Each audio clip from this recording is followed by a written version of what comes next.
नमस्कार साथियों, आप सभी का संस्कृत जिज्ञासा यूट्यूब चैनल में स्वागत है। आज की वीडियो में हम संस्कृत पीजीटी, नेट, जेआरएफ की परीक्षाओं की दृष्टि से वैदिक उपनिषदों से पूछे जाने वाले एमसीक्यूज टाइप क्वेश्चंस का अध्ययन करेंगे। आप सभी वीडियो के साथ लास्ट तक बने रहें। तो चलिए वीडियो को शुरू करते हैं।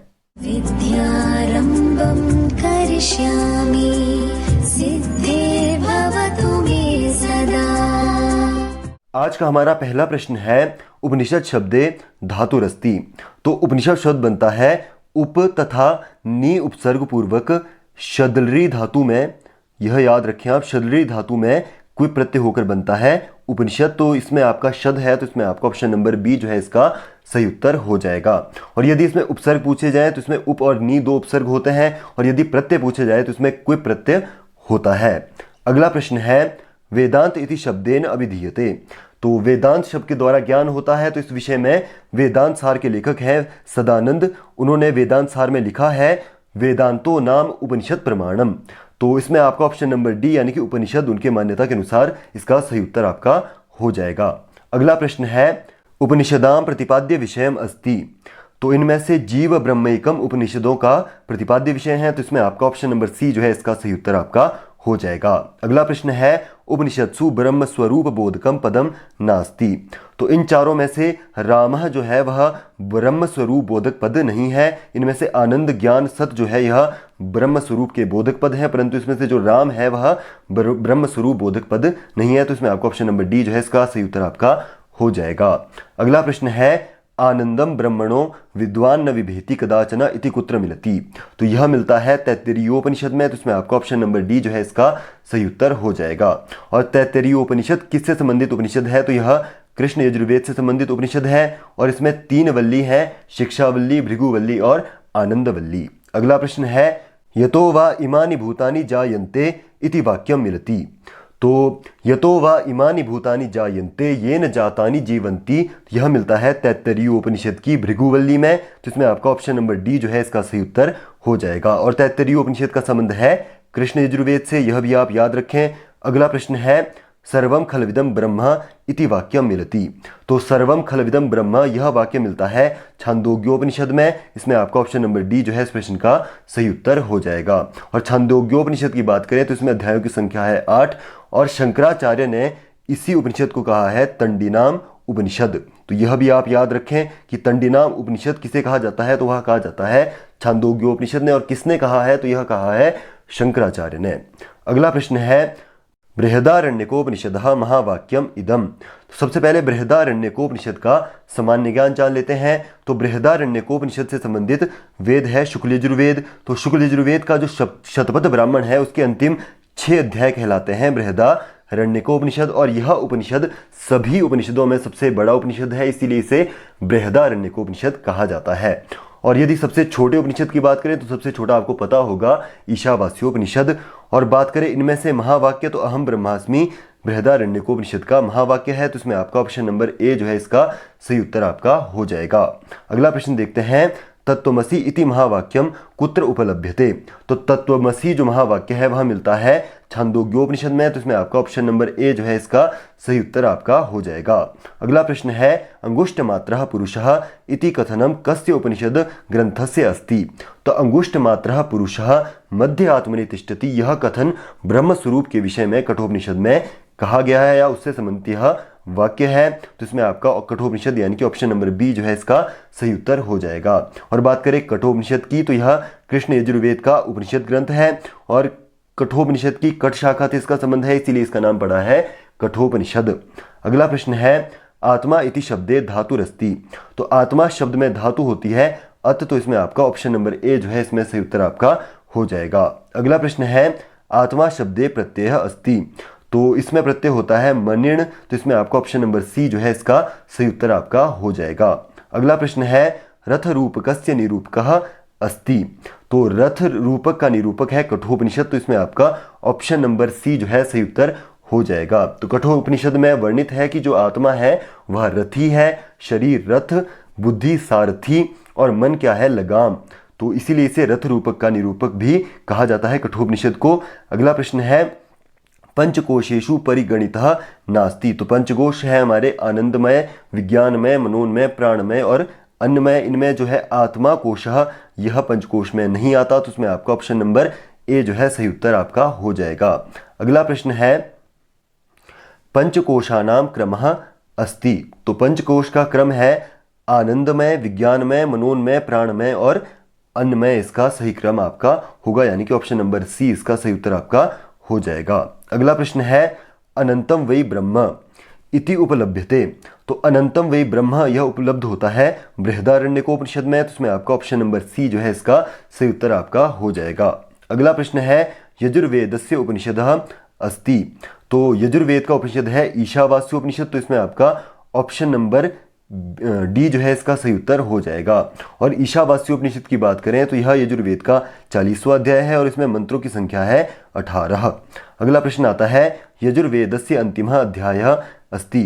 तो शुक्ल यजुर्वेद की माद्यंदिनी वाजस्नेयी संहिता का अंतिम अध्याय आता है ईशावास्य उपनिषद, तो इसमें आपका ऑप्शन नंबर सी जो है इसका सही उत्तर आपका हो जाएगा। अगला प्रश्न है माँ गृधा कस्य स्विद्धनम इति मंत्रांश संबंधः उपनिषदः अस्ति। तो माँ गृधा कस्य स्विद्धनम ईशावास्य उपनिषद का पहला मंत्र है, तो इसमें आपका ऑप्शन नंबर सी जो है इसका सही उत्तर आपका हो जाएगा। अगला प्रश्न है विद्यायाः अविद्यायाश्च वर्णनम उपलभ्यते। तो विद्या व अविद्या का वर्णन मिलता है ईशावास्य उपनिषद में, तो इसमें आपका ऑप्शन नंबर बी जो है इसका सही उत्तर आपका हो जाएगा। अगला प्रश्न है तत्र को मोहः कः शोकः एकत्वमनुपश्यतः इति मंत्रांश उपलभ्यते। तो यह मंत्रांश मिलता है ईशावास्य उपनिषद में, तो इसमें आपका ऑप्शन नंबर डी जो है इसका सही उत्तर आपका हो जाएगा। अगला प्रश्न है कठ शाखानुयायी उपनिषद अस्ति। तो इसमें हम पहले भी चर्चा कर चुके हैं, तो इसमें आपका ऑप्शन नंबर डी जो है इसका सही उत्तर हो जाएगा। और इससे संबंधित वेद आता है कृष्ण यजुर्वेद की कठ शाखा। अगला प्रश्न है उदालकेन संपादितः याग विशेषः अस्ति। तो उदालक का संवाद आता है कठोपनिषद में, तो उदालक ने संपादित याग विशेष या यज्ञ किया था विश्वजीत, तो इसमें आपका ऑप्शन नंबर सी जो है इसमें सही उत्तर हो जाएगा। और उदालक का पुत्र कौन है? तो उदालक का पुत्र है नचिकेता, और नचिकेता का पिता है उदालक, यह भी आप जरूर याद रखें। अगला प्रश्न है उदालकस्य पुत्रः अस्ति। तो उदालक का पुत्र है नचिकेता, इसमें आपका ऑप्शन नंबर डी जो है इसका राइट आंसर हो जाएगा। अगला प्रश्न है कठोपनिषदि मृत्युम दृष्ट्वा पुनः भूलोकम प्राप्नोति। तो कठोपनिषद में मृत्यु को देखकर फिर से भूलोक में आने वाला है नचिकेता, तो उसमें आपका ऑप्शन नंबर डी जो है इसका सही उत्तर आपका हो जाएगा। अगला प्रश्न है अग्नि विद्याम जानाति। तो अग्नि विद्या को जानने वाली होती है मृत्यु, तो इसमें आपका ऑप्शन नंबर डी जो है सही उत्तर हो जाएगा। और यह संवाद भी हमें कठोपनिषद से ही प्राप्त होता है। और कठोपनिषद के विभाजन की बात हम पहले कर चुके हैं, इसमें 2 अध्याय और प्रत्येक अध्याय में 3-3 वल्ली है, इसमें वल्लियों की संख्या हो जाती है 6। अगला प्रश्न है वित्तेन तर्पणीयः नास्ति। तो इस विषय में भी कठोपनिषद में मिलता है न वित्तेन तर्पणीयो मनुष्यः। तो इसमें आपका ऑप्शन नंबर ए जो है सही उत्तर इसका हो जाएगा, यानी वित्त के द्वारा तर्पण के योग्य नहीं है मनुष्य, तो यह वर्णित है कठोपनिषद में। और कठोपनिषद के विभाजन के बारे में हम बात कर चुके हैं, इसमें 2 अध्याय और दोनों अध्यायों में 3-3 वल्ली है। इसका संबंध आता है कृष्ण यजुर्वेद की कठ शाखा से। अगला प्रश्न है अणोरणीयान महतो महीयान अस्ति। तो इस विषय में भी कठोपनिषद में सूक्ति मिलती है अणोरणीयान महतो महीयान आत्मास्य जंतोर निहितो गुहायाम। तो इसमें आत्मा इसका सही उत्तर हो जाएगा। अगला प्रश्न है क्षुरस्य धारा निशिता दुरत्यया दुर्गम पथस्तत् कवयो वदन्ति इति कस्योक्ति। तो यह उक्ति भी कठोपनिषद की है, जिसमें भी आपका ऑप्शन नंबर बी जो है सही उत्तर इसका हो जाएगा। अगला प्रश्न है श्रेय मार्गस्य प्रेय मार्गस्य च व्याख्यां करोति। तो श्रेयस्कर और प्रेयस्कर मार्ग की व्याख्या करने वाला है कठोपनिषद, तो इसमें आपका ऑप्शन नंबर सी जो है इसका सही उत्तर आपका हो जाएगा। अगला प्रश्न है श्रेयश्च प्रेयश्च मनुष्यमेतः तौ संपरित्य विनिनक्ति धीरः। तो इसमें आपका ऑप्शन नंबर सी जो है सही उत्तर इसका हो जाएगा, तो यह भी वर्णित है कठोपनिषद में। अगला प्रश्न है केने शितम पतति इति मंत्रांशेन प्रारभ्यते। तो केने शितम पतति इस मंत्रांश से प्रारंभ होता है उपनिषद केनोपनिषद, तो इसमें आपका ऑप्शन नंबर डी जो है सही उत्तर हो जाएगा। तो केन से हमने याद रखना है केने शितम। और बात करें कठोपनिषद की, तो इसका विभाजन होता है 4 खंडों में, इसमें 4 खंड हैं। और बात करें इससे संबंधित वेद है या किस वेद से संबंधित यह उपनिषद है, तो यह सामवेद से संबंधित उपनिषद ग्रंथ है। और इसे तवलकारोपनिषद भी कहा जाता है। यह भी जरूर याद रखें कि तवलकारोपनिषद कहा जाता है किसको? केनोपनिषद को। तो यह भी जरूर आप याद रखें परीक्षाओं की दृष्टि से। अगला प्रश्न है, उमा हेमवती आख्यानम कुत्र मिलती? तो उमा हेमवती आख्यान मिलता है केनोपनिषद में। तो इसमें आपका ऑप्शन नंबर ए जो है सही उत्तर इसका हो जाएगा। तो यह केनोपनिषद के तीसरे से चौथे खंड में यह मिलता है, यह भी आप जरूर याद रखें। अगला प्रश्न है, बृहदारण्यकोपनिषद संबंध अस्ति? तो बृहदारण्यकोपनिषद का संबंध है शुक्ल यजुर्वेद से। तो इसमें आपका ऑप्शन नंबर बी जो है सही उत्तर इसका हो जाएगा। और शुक्ल यजुर्वेद के भी शतपथ ब्राह्मण के अंतिम 6 अध्याय कहलाते हैं बृहदारण्यकोपनिषद। अगला प्रश्न है, बृहदारण्यकोपनिषदि कति अध्यायाः सन्ति? तो बृहदारण्यकोपनिषद में अध्याय हैं 6। तो इसमें आपका ऑप्शन नंबर बी जो है सही उत्तर इसका हो जाएगा। अगला प्रश्न है, याज्ञवल्क्य गार्गी संवाद कुत्र मिलति? तो याज्ञवल्क्य गार्गी संवाद मिलता है बृहदारण्यकोपनिषद के तृतीय और चतुर्थ अध्याय में। तो इसमें आपका बृहदारण्यकोपनिषद यानी कि ऑप्शन नंबर बी जो है सही उत्तर डी जो है सही उत्तर इसका हो जाएगा। अगला प्रश्न देखते हैं। अगला प्रश्न है, बृहदारण्यकोपनिषदि याज्ञवल्क्य गार्गी संवादे विदेहराजस्य पुरोहितः कः? तो बृहदारण्यकोपनिषद में याज्ञवल्क्य गार्गी संवाद में विदेहराज का पुरोहित है अश्वल। तो इसमें आपको ऑप्शन नंबर सी जो है सही उत्तर इसका हो जाएगा। अगला प्रश्न देखते हैं, याज्ञवल्क्यस्य पिता अस्ति? तो याज्ञवल्क्य के पिता का नाम है वाजासनी या वाजसनी। तो इसमें आपको ऑप्शन नंबर ए जो है सही उत्तर इसका हो जाएगा। तो अगले प्रश्न की ओर बढ़ते हैं। अगला प्रश्न है, तैत्तरीयोपनिषद संबंधः वेदः कः?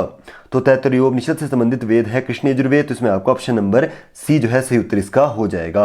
और तैत्तरीयोपनिषद तैत्तरीय आरण्य के 7वें, 8वें और 9वें खंड का अंश है, यह भी आप जरूर याद रखें। और तैत्तरीयोपनिषद में 3 वल्ली है।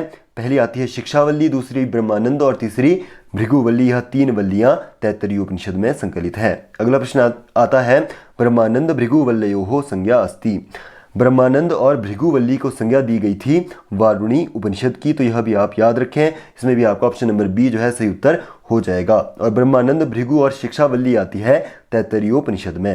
अगला प्रश्न है, शिक्षावल्ली कस्य भाग विशेषः? तो शिक्षावल्ली आती है तैत्तरीयोपनिषद में। इसमें भी आपका ऑप्शन नंबर ए जो है सही उत्तर इसका हो जाएगा।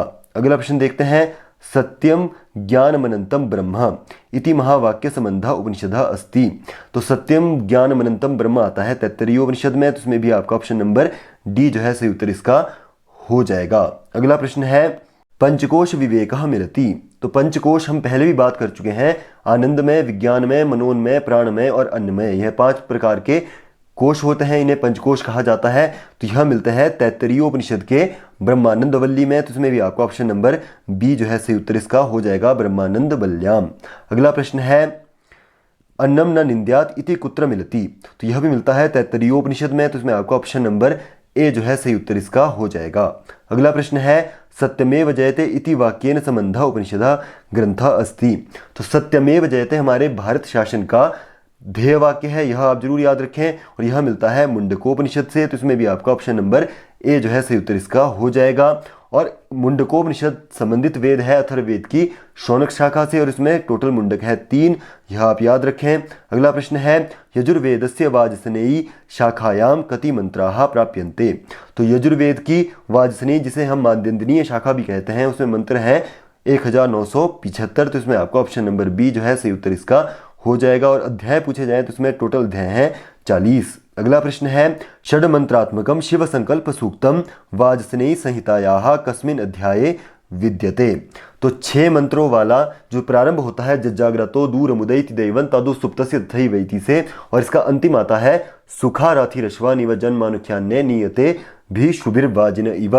तो यह जो मंत्रांश है, यानी कि यह 6 मंत्रों वाला शिव संकल्प सूक्त है, यह मिलता है शुक्ल यजुर्वेद की माध्यंदिनीय संहिता के 34वें अध्याय में। तो इसमें आपका ऑप्शन नंबर सी जो है इसका सही उत्तर आपका हो जाएगा।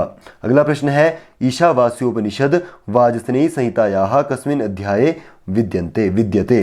तो ईशावास्योपनिषद वाजसनेयी संहिता का 40वां अध्याय है। तो उसमें भी आपका ऑप्शन नंबर डी जो है सही उत्तर इसका हो जाएगा। अगला प्रश्न है, शुक्ल यजुर्वेदस्य काणव शाखायाम कति मंत्राः विद्यन्ते?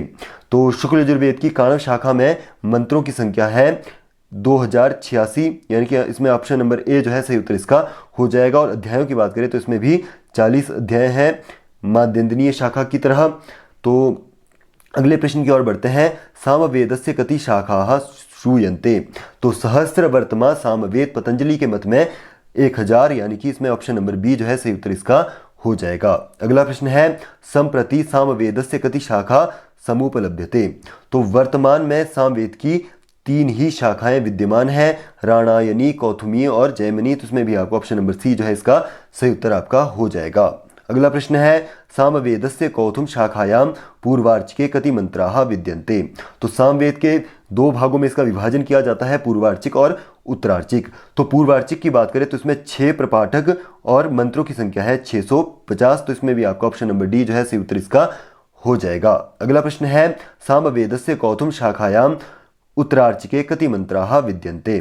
तो सामवेद की कौथुम शाखा में 21 अध्याय हैं और मंत्रों की बात की जाए तो 1225, यानी कि ऑप्शन नंबर ए जो है सही उत्तर इसका हो जाएगा।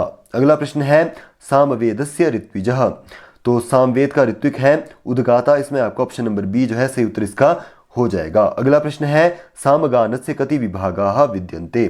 तो सामगान के 5 विभाग होते हैं, जिसमें आता है प्रस्ताव, उद्गीत, प्रतिहार, उपद्रव और निधन। तो इसमें आपका ऑप्शन नंबर सी जो है सही उत्तर इसका हो जाएगा। अगला प्रश्न है राणायनीय शाखा संबंधा वेद विशेषः कः। तो राणायनीय शाखा से संबंधित वेद है सामवेद। तो इसमें आपका ऑप्शन नंबर डी जो है सही उत्तर इसका हो जाएगा। अगला प्रश्न है सामवेदस्य शाखा अस्ति। तो इनमें से सामवेद की शाखा है जैमिनीय शाखा। तो इसमें आपका ऑप्शन नंबर ए जो है सही उत्तर इसका हो जाएगा। अगला प्रश्न है ब्रह्मा कस्य वेद विशेषस्य ऋत्विजम अस्ति। तो ब्रह्मा ऋत्विज है अथर्ववेद का। तो उसमें आपका ऑप्शन नंबर ए जो है सही उत्तर इसका हो जाएगा। अगला प्रश्न है ब्रह्मवेद इत्याविधानेन अभिहितः वेदः कः। तो ब्रह्मवेद या अथर्वांगिरा वेद, भिषग वेद, क्षत्रवेद कहा जाता है अथर्ववेद को। तो इसमें आपका ऑप्शन नंबर डी जो है सही उत्तर इसका हो जाएगा। अगला प्रश्न है अथर्ववेदस्य शाखा नास्ति।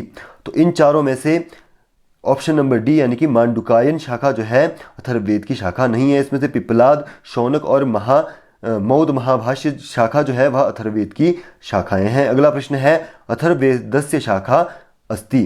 तो इसमें से जो स्तौभ शाखा है वह अथर्ववेद की शाखा है। तो इसमें आपका ऑप्शन नंबर ए जो है सही उत्तर इसका हो जाएगा।